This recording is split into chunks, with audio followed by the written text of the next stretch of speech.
Awalnya orang menganggap ini cuma wabah biasa, tapi beberapa bulan kemudian dunia berubah selamanya. Halo semuanya, nama saya Agung. Kalau kamu suka cerita tentang krisis ekonomi, konspirasi, politik, dan cerita sisi gelap dunia, langsung subscribe channel Agung Legowo. Dan jangan lupa nyalakan loncengnya karena gua akan upload video 2 kali dalam seminggu. Kalau udah subscribe, langsung kita mulai.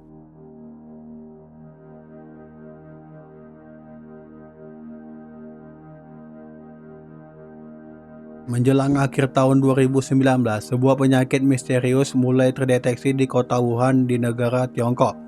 Pada awalnya banyak orang mengira wabah ini hanya akan menjadi masalah lokal seperti beberapa wabah sebelumnya. Namun dunia modern telah terhubung oleh jutaan penerbangan internasional setiap harinya. Tanpa disadari, virus tersebut mulai menyebar dari satu negara ke negara lain melalui para pelancong.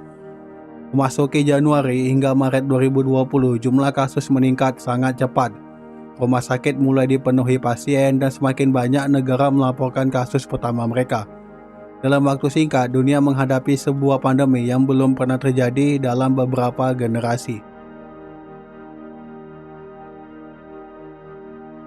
Ketika jumlah kasus terus meningkat, banyak pemerintah mengambil langkah yang belum pernah dilakukan sebelumnya. Perbatasan negara ditutup, penerbangan dibatalkan, sekolah diliburkan, dan perkantoran ditutup. Restoran, pusat pembelanjaan, hingga tempat wisata menghentikan aktivitasnya. Masyarakat diminta tetap berada di rumah melalui kebijakan lockdown, karantina wilayah, social distancing, dan physical distancing. Untuk pertama kalinya dalam sejarah modern, aktivitas ekonomi dunia melambat secara bersamaan. Jalan-jalan yang biasa dipenuhi kendaraan berubah menjadi sepi. Bandara yang biasanya melayani ribuan penumpang setiap harinya hampir tidak memiliki penumpang. Dunia seakan berhenti.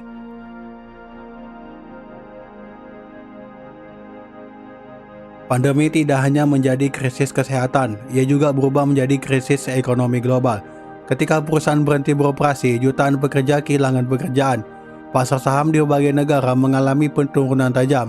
Harga minyak dunia ikut anjlok karena permintaan energi turun drastis. Banyak investor mulai panik dan menjual aset mereka.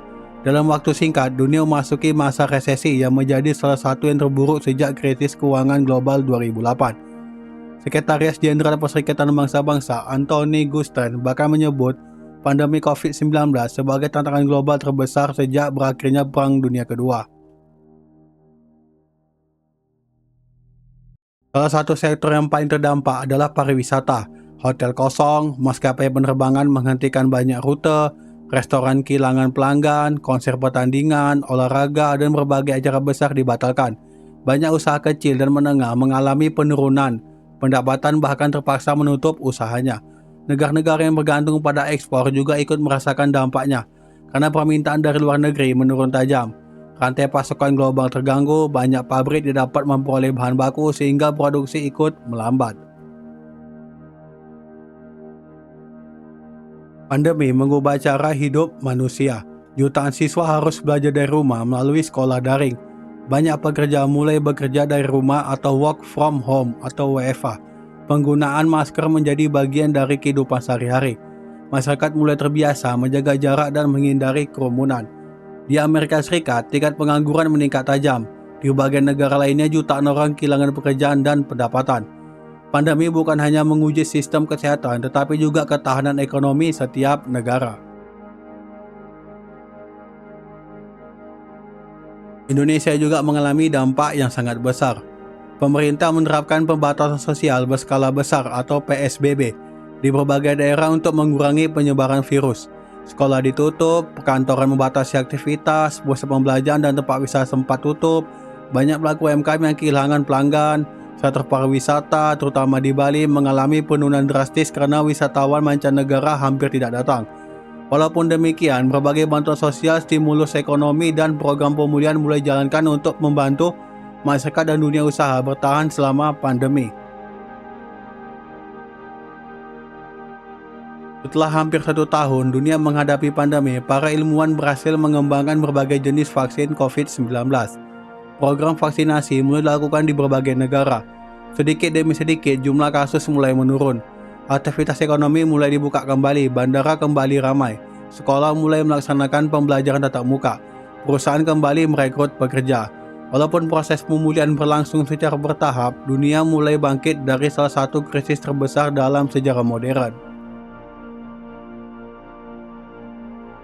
Pandemi COVID-19 mengajarkan bahwa sebuah krisis tidak selalu berasal dari masalah ekonomi atau konflik bersenjata. Sebuah virus yang tidak terlihat mampu menghentikan aktivitas hampir seluruh dunia hanya dalam hitungan bulan. Pandemi juga menunjukkan betapa saling terhubungnya dunia saat ini. Ketika satu negara mengalami gangguan, dampaknya dapat menyebar dengan sangat cepat ke negara lain melalui perdagangan, pariwisata, transportasi, dan rantai pasokan global. Peristiwa ini menjadi pengingat bahwa kerjasama internasional, sistem kesehatan yang kuat, serta keseimbangan menghadapi keadaan darurat merupakan bagian penting untuk menghadapi krisis di masa depan. COVID-19 akan selalu dikenang bukan hanya sebagai pandemi terbesar abad ke-21, tetapi juga sebagai salah satu krisis ekonomi dan sosial paling besar yang pernah dialami di dunia. Karena di balik setiap berita selalu ada sejarah, di balik setiap krisis selalu ada pelajaran, dan di balik setiap perubahan selalu ada pola yang bisa kita pelajari. Saya Agung Logowo, sampai jumpa di video berikutnya. Tetap #pahami dunia.